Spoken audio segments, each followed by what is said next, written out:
সালের নবী প্রেমিক তৌহিদি জনতার শাপলা চত্বরের রক্তের উপর 24-এর যে বিপ্লব প্রতিষ্ঠিত হয়েছে, সেই বিপ্লব পরবর্তী বাংলার মাটিতে কাদিয়ানীরা মুসলিম ঘোষণা হতেই হবে, হতেই হবে।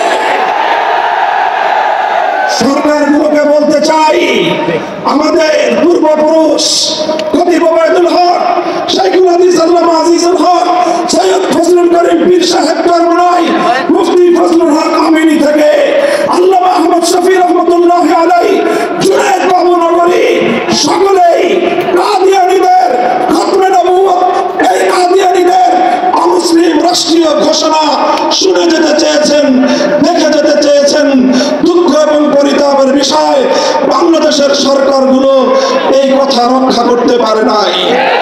আমাদের আমির হেফাজত আল্লামা মুহিবুল্লাহ বাবুনগরী হায়াতে আছেন, তার নেতৃত্বে পীর সাহেব মধুপুর যেটা করেছেন, এবার কাদিয়ানীদের অমুসলিম ঘোষণা দাবি আদায় করার জন্য যদি প্রয়োজন হয় আবার 5 মের মতো ঢাকা অবরোধ করতে হবে।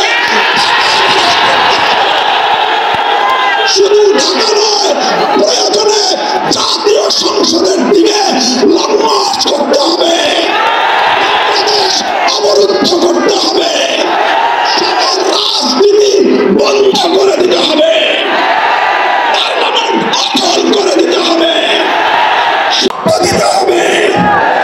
জীবন দেওয়ার জন্য, খতমে নবুয়তের দাবি আদায়ের জন্য মাথায় কাফনের কাপড় বেঁধে শহীদ গাহে যেতে কারা প্রস্তুত, কারা প্রস্তুত? ইনশাআল্লাহ এ দাবি আদায় হবে।